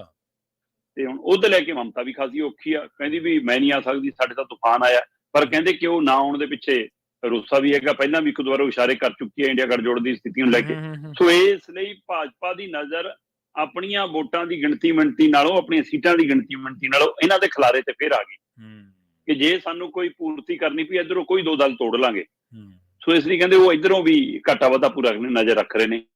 ਪਰ ਹੁਣ ਕੀ ਹੁੰਦਾ ਜੀ, ਇਹ 4 ਜੂਨ ਨੂੰ ਇਹ ਪਤਾ ਲੱਗਣਾ। ਜ਼ੋਰ ਹੁਣ ਸਾਰਿਆਂ ਦਾ ਲੱਗਿਆ ਵਾ, ਤੇ ਪਰ ਪੰਜਾਬ 'ਚ ਸ਼ਾਂਤੀ ਪਸਰ ਜਾਣੀ ਆ, ਤੇ ਉਮੀਦ ਕਰਦੇ ਆ ਕਿ ਸ਼ਾਂਤਮਈ ਤਰੀਕੇ ਨਾਲ 1 ਜੂਨ ਨੂੰ ਵੋਟਾਂ ਪੈ ਜਾਣ। ਜੀ ਜੀ। ਤੇ ਅਗਲੀ ਖਬਰ ਦੇ ਵੱਲ ਵਧੀਏ ਸ਼ਰਮਾ ਜੀ, ਆਪਾਂ ਗੱਲ ਕਰੀਏ ਇਸੇ ਤਰ੍ਹਾਂ ਹੀ ਕਿਸਾਨ ਆਗੂਆਂ ਦੇ ਵਿਰੋਧ ਦੀ। ਕਹਿੰਦੇ ਇਹਦੇ ਚੋਂ ਵੀ ਭਾਜਪਾ ਨੂੰ ਫਾਇਦੇ ਦੀ ਉਮੀਦ ਹੈਗੀ ਹੈ ਜੀ, ਭਾਜਪਾ ਰੱਖ ਰਹੀ ਹੈ ਉਮੀਦ। ਨਹੀਂ, ਭਾਜਪਾ ਨੂੰ ਫਾਇਦਾ ਹੋਊਗਾ ਪ੍ਰਵੀਨ ਜੀ। ਪੰਜਾਬ ਦੇ ਵਿੱਚ ਭਾਜਪਾ ਸੀਟ ਜਿੱਤਦੀ ਹੈ ਜਾਂ ਨਹੀਂ ਜਿੱਤਦੀ, ਇਹ ਸਵਾਲ ਨਹੀਂ ਹੈ। ਠੀਕ ਹੈ। ਭਾਜਪਾ ਪਿਛਲੀ ਵਾਰ ਨਾਲੋਂ ਵੱਡੇ ਵੋਟ ਬੈਂਕ ਨਾਲ ਉੱਪਰ ਜਾਏਗੀ, ਇਹਦੇ ਵਿੱਚ ਕੋਈ ਦੋ ਰਾਏ ਨਹੀਂ। ਹਾਂ, ਪਹਿਲਾਂ ਭਾਜਪਾ ਵੀ, ਮੀਡੀਆ ਕਰਮੀ ਵੀ, ਵਿਰੋਧੀ ਦਲ ਵੀ ਇਹ ਮੰਨ ਕੇ ਚੱਲ ਰਹੇ ਸੀ ਕਿ ਜਿੰਨਾ ਕਿ ਇਹਨਾਂ ਨੂੰ ਫਾਇਦਾ ਮਿਲਣਾ ਉਹ ਰਾਮ ਮੰਦਿਰ ਦੇ ਸਹਾਰੇ ਮਿਲਣਾ। ਉਸ ਦੇ ਨਾਤੇ ਹਿੰਦੂ ਵੋਟ ਹੋ ਸਕਦਾ ਕਿ 1 ਵਾਰ, ਅਗਲੇ ਕਹਿੰਦੇ ਕਿ 1 ਵਾਰ ਤਾਂ ਪਾਉਣੀ ਹੈ ਜੀ ਅਸੀਂ, ਹੈ ਨਾ। ਸੋ ਇਸ ਤਰ੍ਹਾਂ ਦਾ ਕਹਿੰਦੇ ਹਵਾਲਾ ਹੋ ਸਕਦਾ ਕਿ ਉਹਦਾ ਫਾਇਦਾ ਹੋ ਸਕਦਾ। ਪਰ ਭਾਜਪਾ ਨੂੰ ਅੰਦਰੂਨੀ ਆਪਣੇ ਸਰਵੇ ਚੋਂ ਇਹ ਰਿਪੋਰਟ ਮਿਲ ਰਹੀ ਹੈ ਕਿ ਕਿਸਾਨੀ ਅੰਦੋਲਨ ਜਿਹੜੇ 3 ਖੇਤੀ ਕਾਨੂੰਨਾਂ ਤੋਂ ਬਾਅਦ ਵਾਲੀ ਕਾਰਵਾਈ ਹੈ, 3 ਖੇਤੀ ਕਾਨੂੰਨਾਂ ਤੱਕ ਤਾਂ ਲਗਭਗ ਸਮੁੱਚਾ ਪੰਜਾਬ, ਵਪਾਰੀ ਵਰਗ ਵੀ, ਸ਼ਹਿਰੀ ਵਰਗ ਵੀ, ਸਾਰਾ ਕਿਸਾਨਾਂ ਦੇ ਨਾਲ ਸੀ। ਪਰ ਉਹ ਤੋਂ ਬਾਅਦ ਜਿਵੇਂ ਹੁਣ ਸ਼ੰਭੂ ਬਾਰਡਰ ਅਜੇ ਵੀ ਬੰਦ ਪਿਆ ਹੈ ਨਾ, ਜਿਵੇਂ ਰੇਲਵੇ ਰੋਕ ਕੇ ਰੱਖੀ, 5000 ਤੋਂ ਵੱਧ ਗੱਡੀਆਂ ਪ੍ਰਭਾਵਿਤ ਹੋਈਆਂ। ਕਹਿੰਦੇ ਇਸ ਗੱਲ ਤੋਂ ਵਪਾਰੀ ਵਰਗ ਨਾਰਾਜ਼ ਹੈ। ਅੱਛਾ। ਤੇ ਵਪਾਰੀ ਵਰਗ ਕੱਲਾ ਹਿੰਦੂ ਵਪਾਰੀ ਵਰਗ ਨਹੀਂ ਨਾਰਾਜ਼, ਮਤਲਬ ਕਹਿੰਦੇ ਕਿ ਜਿਹੜਾ ਵੀ ਦੁਕਾਨਦਾਰ ਕਾਰੋਬਾਰੀ ਹੈ ਉਹ ਕਿਸੇ ਧਿਰ ਨਾਲ, ਕਿਸੇ ਖਿੱਤੇ ਨਾਲ, ਕਿਸੇ ਭਾਈਚਾਰੇ ਨਾਲ ਸੰਬੰਧ ਰੱਖਦਾ ਪਰ ਪੰਜਾਬ 'ਚੋਂ ਕਾਰੋਬਾਰ ਕਰਦਾ, ਕਹਿੰਦੇ ਉਹ ਇਸ ਗੱਲੋਂ ਔਖਾ ਕਿ ਯਾਰ 30 ਦਿਨ ਧਰਨਾ ਲਾ ਲੈਂਦੇ ਨੇ ਤੇ ਸਾਡਾ ਕੰਮ ਠੱਪ ਹੁੰਦਾ। ਜਿਵੇਂ ਆਮ ਆਦਮੀ ਪਾਰਟੀ ਦੇ ਰੋਡ ਸ਼ੋਆਂ ਤੋਂ ਹੁਣ ਬਾਜ਼ਾਰ ਵਾਲੀ ਤਰ੍ਹਾਂ ਔਖੀਆਂ ਹੋਣ ਲੱਗ ਪਈਆਂ, ਉਸੇ ਤਰ੍ਹਾਂ ਕਹਿੰਦੇ ਇਸ ਪਹਿਲੂ ਤੋਂ ਵੀ ਉਹ ਕਹਿੰਦੇ ਕਿ ਤੁਸੀਂ ਸ਼ੰਭੂ ਬਾਰਡਰ ਰੇਲਾਂ ਰੋਕ ਕੇ ਬੈਠੇ ਹੋ ਤੇ ਦਿੱਲੀ ਤੋਂ ਜਿਨ੍ਹਾਂ ਦਾ ਕਾਰੋਬਾਰ ਚੱਲਦਾ ਉਹ ਪੰਜਾਬ ਦਾ ਪ੍ਰਭਾਵਿਤ ਹੋਇਆ, ਹੋਰ ਤਾਂ ਹੋਇਆ ਹੀ ਨਹੀਂ। ਕਿ ਚੋਣ ਜ਼ਾਬਤੇ ਤੋਂ ਬਾਅਦ ਉਹ ਕਹਿੰਦੇ ਕਿ ਤੁਹਾਨੂੰ ਧਰਨਾ ਨਹੀਂ ਲਾਉਣਾ ਚਾਹੀਦਾ ਸੀ। ਇਹ ਰੋਸੇ ਨੂੰ ਕਹਿੰਦੇ ਭਾਜਪਾ ਸਮਝ ਗਈ ਤੇ ਉੱਥੇ ਹੁਣ ਸੱਟ ਮਾਰ ਰਹੀ ਹੈ ਉਹ ਜਾ ਕੇ। ਭਾਜਪਾ ਹੀ ਤਾਂ ਲੀਕ ਮਾਰ ਕੇ ਪਹਿਲਾਂ ਹੀ ਚੱਲ ਰਹੀ ਹੈ ਕਿ ਪਿੰਡ 'ਚੋਂ ਸਾਨੂੰ ਵੋਟ ਨਹੀਂ ਪੈਣੀ, ਜਦੋਂ ਕਿ ਪਿੰਡ 'ਚ ਇਕੱਲੇ ਕਿਸਾਨ ਤਾਂ ਨਹੀਂ ਰਹਿੰਦੇ, ਪਿੰਡ 'ਚ ਹੋਰ ਭਾਈਚਾਰਾ ਵੀ ਰਹਿੰਦਾ, ਪਰ ਉਹਨੂੰ ਲੱਗਦਾ ਕਿ ਪਿੰਡੂ ਖੇਤਰ 'ਚੋਂ ਸਾਨੂੰ ਵੋਟ ਨਹੀਂ ਪੈਣੀ। ਖਾਸ ਕਰ ਮਾਲਵਾ ਤਾਂ ਬਿਲਕੁਲ ਇਹ ਕਹਿੰਦੇ ਕਿ ਸਾਨੂੰ ਨਹੀਂ ਪੈਣ ਵਾਲਾ ਪਿੰਡਾਂ 'ਚੋਂ, ਪਰ ਉਹਨਾਂ ਨੂੰ ਲੱਗਦਾ ਕਿ ਸ਼ਹਿਰ ਸਾਨੂੰ ਪੈਣਗੇ, ਉਹ ਚਾਹੇ ਕਿਸੇ ਭਾਈਚਾਰੇ ਨਾਲ ਸੰਬੰਧਿਤ ਵਪਾਰੀ ਵਰਗ ਹੋਵੇ, ਉਹਨਾਂ 'ਚ ਸਾਨੂੰ ਵੋਟ ਪੈ ਜਾਣੀ ਆ ਕਿਉਂਕਿ ਉਹ ਕਿਸਾਨਾਂ ਦੇ ਇਸ ਪ੍ਰਦਰਸ਼ਨਾਂ ਤੋਂ ਔਖੇ ਨੇ। ਠੀਕ ਹੈ ਜੀ। ਤੇ ਇਸੇ ਲਈ ਸ਼ਾਇਦ ਭਾਜਪਾ ਦੀ ਟੋਨ ਬਦਲੀ ਹੈ ਪ੍ਰਵੀਨ ਜੀ। ਪਹਿਲਾਂ ਕਿਸਾਨੀ ਧਰਨਿਆਂ ਤੋਂ ਕਹਿੰਦੇ ਸੀ ਸਾਡੇ ਭਰਾ ਨੇ, ਮੋਦੀ ਜੀ ਲਈ ਬਹੁਤ ਸੋਚਦੇ ਨੇ, ਮੋਦੀ ਜੀ ਆ ਕਰਨਾ ਚਾਹੁੰਦੇ ਨੇ, ਉਹ ਕੋਈ ਜਵਾਬ ਵੀ ਲਿਖੀ ਫਿਰਦੇ ਸੀਗੇ। ਫਿਰ ਉਹ ਮਿੰਨਤ ਰਾਜ ਮਿੰਨਤ ਤੇ ਆ ਗਏ ਕਿ ਨਹੀਂ ਇਸ ਤਾਂ ਮਿੰਨਤ ਰਾਜ ਮਿੰਨਤ ਆ, ਹੱਥ ਜੋੜਦੇ ਆ, ਬੇਨਤੀ ਕਰਦੇ ਆ। ਫਿਰ ਉਹ ਧਮਕੀਆਂ ਤੇ ਆ ਗਏ, ਹੰਸਰਾਜ ਵਾਲਾ, ਫਿਰ ਰਵਨੀਤ ਬਿੱਟੂ ਵਾਲਾ, ਫਿਰ ਹੁਣ ਸੁਨੀਲ ਜਾਖੜ ਵਾਲਾ। ਸੋ ਇਹ ਜਿਹੜਾ ਪੜਾਅ ਦਰ ਪੜਾਅ ਉਹਨਾਂ ਦਾ ਅੰਦਾਜ਼ ਬਦਲਿਆ, ਇਹਦਾ ਮਤਲਬ ਉੱਪਰੋਂ ਹੁਕਮ ਚੜਦਾ। ਬੇਸ਼ੱਕ ਖੁਦ ਅਮਿਤ ਸ਼ਾਹ ਤੇ ਮੋਦੀ ਹੋਰੀ ਅਜੇ ਕਿਸਾਨੀ ਮਸਲੇ ਤੇ ਕੋਈ ਟਿੱਪਣੀ ਨਹੀਂ ਕਰ ਰਹੇ, ਨਹੀਂ ਬਸ ਕੇ ਨਿਕਲ ਰਹੇ, ਪਰ ਆਹ ਲੀਡਰਾਂ ਨੂੰ ਇਸ਼ਾਰਾ ਤਾਂ ਹੋ ਗਿਆ ਨਾ। ਇਹਦਾ ਮਤਲਬ ਬਿਨਾਂ ਆਪਾਂ ਹੰਸਰਾਜ ਵਾਲੇ ਦਿਨ ਵੀ ਗੱਲ ਕਰ ਰਹੇ ਸੀ ਕਿ ਹੰਸਰਾਜ ਨਹੀਂ ਬੋਲ ਰਿਹਾ, ਤੂੰ ਨਹੀਂ ਬੋਲਦਾ, ਤੇਰੇ ਅੰਦਰ ਕੋਈ ਹੋਰ ਬੋਲਦਾ, ਤਾਂ ਸਾਰਿਆਂ ਨੂੰ ਸਮਝ ਆਉਂਦਾ। ਸੋ ਇਸ ਲਈ ਉਸੇ ਤਰ੍ਹਾਂ ਹੁਣ ਇਹ ਸਾਰੀ ਲੀਡਰਸ਼ਿਪ ਜੇ ਹਮਲਾਵਰ ਹੋਈ ਆ ਤਾਂ ਇਹਨਾਂ ਨੂੰ ਇਹ ਲੱਗਦਾ ਕਿ ਜਿੰਨਾ ਅਸੀਂ ਇਹਨਾਂ ਵੱਲ ਹਮਲਾਵਰ ਹੋਵਾਂਗੇ, ਇਹਨਾਂ ਤੋਂ ਨਾਰਾਜ਼ ਤੇ ਨਿਰਾਸ਼ ਤੇ ਔਖੀਆਂ ਤੇ ਨਾ ਸਾਨੂੰ ਭੁਗਤਣਗੀਆਂ। ਸੋ ਇਸ ਲਈ ਭਾਜਪਾ ਹੁਣ ਕਿਸਾਨੀ ਅੰਦੋਲਨ ਦੇ ਰੋਸੇ ਚੋਂ ਵੀ ਵੋਟ ਬੈਂਕ ਤਲਾਸ਼ਣ ਲੱਗੀ ਆ ਤੇ ਉਹਨੂੰ ਲੱਗਦਾ ਕਿ ਸਾਡੇ ਨਾਲ ਉਹ ਵੋਟ ਬੈਂਕ ਆ ਜਾਣਾ ਤੇ ਪਿੰਡੂ ਵੋਟ ਬੈਂਕ ਦੀ ਸਾਨੂੰ ਫਿਕਰ ਨਹੀਂ, ਉਹ ਤਾਂ 27 ਚ ਲੋੜ ਪੈਣੀ ਆ। 27 ਚ ਪਿੰਡਾਂ ਚ ਵੋਟ ਅਕਾਲੀਆਂ ਨੇ ਪਵਾ ਲੈਣੀਆਂ ਸਾਨੂੰ, ਕਿਉਂਕਿ ਅਸੀਂ ਜਾਣਾ ਹੀ ਉਹਨਾਂ ਨਾਲ। ਇਸ ਲਈ ਉਹ 27 ਦੇ ਹਵਾਲੇ ਨਾਲ ਇਹ ਜੋੜ ਤੋੜ ਕਰਕੇ ਦੇਖ ਰਹੇ ਨੇ। ਇਸ ਵਾਰ ਉਹਨਾਂ ਦਾ ਵੋਟ ਬੈਂਕ ਵਧਣਾ, ਉਹਦੇ ਵਿੱਚ ਜੇ ਵੋਟ ਬੈਂਕ ਵੱਧਦਾ, ਉਹਦੇ ਵਿੱਚ ਜੇ ਰਾਮ ਮੰਦਿਰ ਦੀ ਭੂਮਿਕਾ ਦਾ ਹਵਾਲਾ ਹੈ ਤਾਂ ਉਹਦੇ ਵਿੱਚ ਕਿਸਾਨ ਅੰਦੋਲਨ ਦੇ ਹਾਲ ਹੀ ਦੇ ਦੌਰਾਨ ਹੋਈਆਂ ਕਾਰਵਾਈਆਂ ਦੇ ਰੋਸੇ ਦਾ ਵੀ ਫਾਇਦਾ ਭਾਜਪਾ ਨੇ ਖੱਟ ਲੈਣਾ ਜਨਾਬ। ਜੀ ਬਿਲਕੁਲ ਬਿਲਕੁਲ। ਪਰ ਭਾਜਪਾ ਦੀ ਇਹਦਾ ਸ਼ੁਰੂ ਤੋਂ ਹੀ ਆਪਾਂ ਚਰਚਾਵਾਂ ਕਰਦੇ ਹਾਂ ਕਿ ਜਿੱਥੇ ਤਾਂ ਉਹਨਾਂ ਦੀ ਸੱਤਾ ਜਾਂ ਉਹ ਹਾਵੀ ਨੇ, ਉੱਥੇ ਤਾਂ ਉਹਨਾਂ ਦਾ ਪ੍ਰਚਾਰ ਕਰਨ ਦਾ ਤਰੀਕਾ ਕੁਛ ਹੋਰ ਹੈ। ਉੱਥੇ ਉਹਨਾਂ ਦਾ ਓਵਰ ਕੌਨਫੀਡੈਂਸ ਦੇ ਨਾਲ ਉਹ ਪ੍ਰਚਾਰ ਕਰਦੇ ਨੇ, ਪਰ ਜਿੱਥੇ ਉਹ ਪਿੱਛੇ ਨੇ ਉੱਥੇ ਉਹ ਵਿਕਟਮ ਬਣਨ ਲੱਗੇ ਵੀ ਮਿੰਟ ਲਾਉਂਦੇ ਨੇ ਤੇ ਫਿਰ ਨੈਰੇਟਿਵ ਨੂੰ ਘੁਮਾਉਂਦੇ ਨੇ ਆਪਣੇ ਤਰੀਕੇ ਦੇ ਨਾਲ। ਅਗਲੀ ਖਬਰ ਦੇ ਵੱਲ ਵਧੀਏ ਤੇ ਗੱਲ ਕਰੀਏ ਇੱਕ ਅਜਿਹੇ ਘਰ ਦੀ ਸ਼ਰਮਾ ਜੀ, ਜਿੱਥੇ ਮੈਂਬਰ ਤਾਂ 4 ਆ ਪਰ ਵੋਟਾਂ 86 ਬਣੀਆਂ ਹੋਈਆਂ ਜੀ। ਪ੍ਰਵੀਨ ਜੀ, ਵੈਸੇ ਤਾਂ ਇਹ ਖਬਰ ਬਠਿੰਡੇ ਦੀ ਆ ਜੀ। ਬਠਿੰਡੇ ਦੇ ਵਿੱਚ ਇੱਕ ਘਰ ਆ, ਇੱਕ ਘਰ ਤੇ 4 ਜੀ ਨੇ, ਪਰ ਵੋਟਾਂ ਉਹਨਾਂ ਦੀਆਂ 86 ਨੇ ਤੇ ਉਹ ਮੁਸੀਬਤ ਬਣ ਗਈਆਂ ਉਹਨਾਂ ਦੀ। ਠੀਕ ਹੈ ਜੀ। ਜਦੋਂ ਕਿ ਇੱਕ ਘਰ ਉਹ ਵੀ ਹੈਗਾ ਕਿ ਜਿੱਥੇ ਇੱਕ ਘਰ 'ਚ 427 ਵੋਟਾਂ ਨੇ। ਉਹ ਚਰਨਜੀਤ ਭੁੱਲਰ ਹੋਰਾਂ ਦੀ ਉਹ ਰਿਪੋਰਟ ਵੀ ਮੈਂ ਦੇਖ ਰਿਹਾ ਸੀਗਾ ਕਿ ਉਹ ਕਹਿੰਦੇ ਕਿ ਅਸਲ 'ਚ ਇਹ ਬਾਬਾ ਸੰਤਾ ਸਿੰਘ ਹੋਰਾਂ ਦੀ ਛਾਉਣੀ ਹੈ, ਜਿਹੜੇ 13ਵੇਂ ਜਥੇਦਾਰ ਹੋਏ ਨੇ ਇਹਨਾਂ ਬੁੱਢਾ ਦਲ ਦੇ। ਤੋ ਉਹ ਤਲਵੰਡੀ ਸਾਬੋ ਦੇ ਵਿੱਚ ਵਾਰਡ ਨੰਬਰ 2 ਦੇ ਵਿੱਚ ਇਹ ਘਰ ਆਉਂਦਾ। ਵਾਰਡ ਨੰਬਰ 2 ਦੇ ਵਿੱਚ 869 ਕੁੱਲ ਵੋਟਾਂ ਨੇ ਜੀ। 869 ਵੋਟਾਂ ਚੋਂ 427 ਵੋਟਾਂ ਇੱਕੋ ਘਰ 'ਚ ਨੇ, ਇੱਕੋ ਛੱਤ ਹੇਠ ਨੇ। ਤੇ ਹੁਣ ਹਿਸਾਬ ਲਾ ਲਓ ਕਿ ਇੱਥੋਂ ਤਾਂ MC ਕਿਹਨੇ ਬਣਨਾ, ਉਹ ਇਹੀ ਘਰ ਤੈਅ ਕਰਦਾ ਹੋਣਾ, ਹੈਨਾ। ਤੇ MLA ਲਈ ਵੀ, MPਆਂ ਲਈ ਵੀ ਵੋਟ ਥੋੜੀ ਨਹੀਂ ਹੈ, ਸੋ ਕਾਫੀ ਹੈ। ਸੋ ਪਰ ਇੱਥੇ ਕੀ ਹੈ ਕਿ ਜਿੰਨੇ ਰਹਿੰਦੇ ਨੇ ਨਿਹੰਗ ਸਿੰਘ ਫੌਜਾਂ, ਉਹ ਸਾਰਿਆਂ ਨੇ ਆਪਣੇ ਪਿਤਾ ਦਾ ਨਾਮ ਸੰਤਾ ਸਿੰਘ ਲਿਖਾਇਆ ਹੋਇਆ। ਠੀਕ ਹੈ। ਇਸ ਲਈ ਇੱਕ ਘਰ ਦੇ ਵਿੱਚ 427 ਵੋਟਾਂ ਹੈਗੀਆਂ ਨੇ। ਇਹ ਤਾਂ ਇੱਕ ਜੈਨੂਇਨ ਮਾਮਲਾ ਹੈ। ਪਰ ਜਿਹੜਾ ਦੂਸਰਾ ਪਹਿਲੂ ਹੈ ਬਠਿੰਡੇ ਦੇ ਹਵਾਲੇ ਨਾਲ, ਉਹ ਬੜਾ ਹੀ ਫਿਕਰਮੰਦੀ ਵਾਲਾ ਪਹਿਲੂ ਹੈ। ਬਠਿੰਡਾ ਦੇ ਵਿੱਚ ਇੱਕ ਧੋਬੀਆਣਾ ਬਸਤੀ ਹੈ। ਉਸ ਬਸਤੀ ਦੇ ਨੇੜੇ ਪ੍ਰੀਤ ਨਗਰ ਇੱਕ ਗਲੀ ਪੈਂਦੀ ਹੈ ਤੇ ਉਹ ਹੈਗੀ ਹੈ 15/1 ਗਲੀ ਹੈ। ਠੀਕ ਹੈ ਜੀ। 15/1। ਇਹਦੇ ਵਿੱਚ ਮਕਾਨ ਨੰਬਰ ਹੈ 22856। 22856 ਮਕਾਨ ਨੰਬਰ ਤੇ ਕਿਸੇ ਸਮੇਂ 23 ਵੋਟਾਂ ਬਣੀਆਂ ਪ੍ਰਵੀਨ ਜੀ।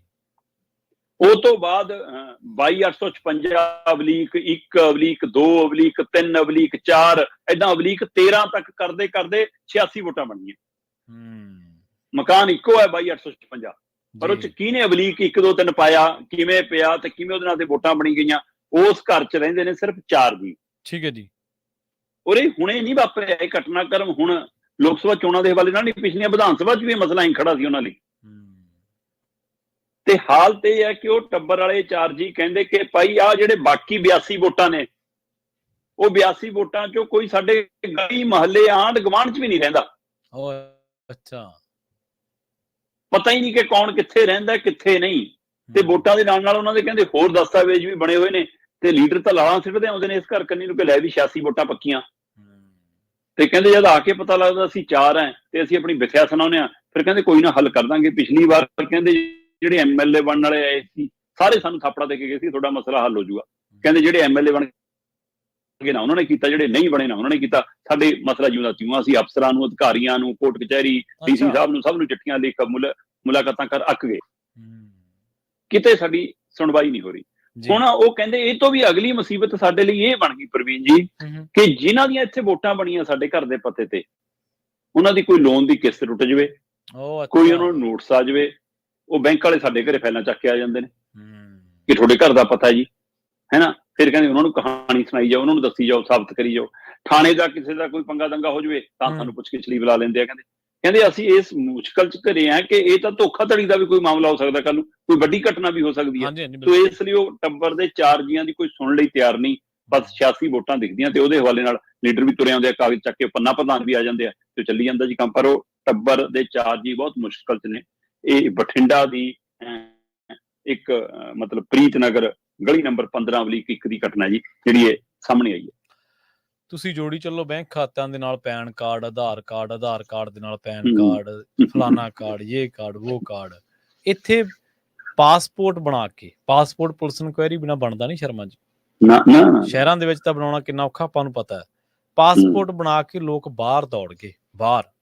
ਮਤਲਬ ਕਿੱਥੋਂ ਬਣੇ ਉਹ? ਅੱਜ ਜਿਵੇਂ ਤੁਸੀਂ ਕਿਹਾ ਨਾ, ਕੋਈ ਵੱਡੀ ਘਟਨਾ ਵੀ ਹੋ ਸਕਦੀ ਹੈ, ਕੱਲ ਨੂੰ ਕੋਈ ਹੋਰ ਅਣਹੋਣੀ ਵਾਪਰ ਗਈ ਤੇ ਇਹਨਾਂ 4 ਜਣਾਂ ਨੂੰ ਆਖਣੇ ਕਰੋ ਬੰਦਾ ਪੇਸ਼, ਬਈ ਤੁਹਾਡੇ ਐਡਰੈਸ ਤੇ ਹੈ। ਹਾਂ, ਇਹਨਾਂ ਨੂੰ ਕਿਸੇ ਨੇ ਪੁੱਛਣਾ ਕਿ ਹਾਂ ਅਸੀਂ ਕਦੋਂ ਤੋਂ ਵਿਚਾਰੇ ਸ਼ਿਕਾਇਤਾਂ ਕਰਦੇ ਹਾਂ, ਅਸੀਂ ਕੀ ਕਰਦੇ, ਕਿਸੇ ਨੇ ਪੁੱਛਣਾ। ਹਾਂ, ਉਹਨੇ ਕਹਿਣਾ ਤੁਹਾਡੇ ਘਰ ਦਾ ਪਤਾ ਜੀ, ਤੁਸੀਂ ਜ਼ਿੰਮੇਵਾਰ ਹੋ, ਤੁਸੀਂ ਜ਼ਿੰਮੇਵਾਰ ਜੀ। ਤੇ ਆਪਾਂ ਨਲਾਇਕੀ ਹੈ ਜਾਂ ਇਹ ਪ੍ਰਸ਼ਾਸਨਿਕ ਨਲਾਇਕੀ ਹੈ, ਇਹ ਪ੍ਰਸ਼ਾਸਨਿਕ ਗਲਤੀ ਹੈ। ਹਾਂਜੀ ਹਾਂਜੀ, ਬਿਲਕੁਲ।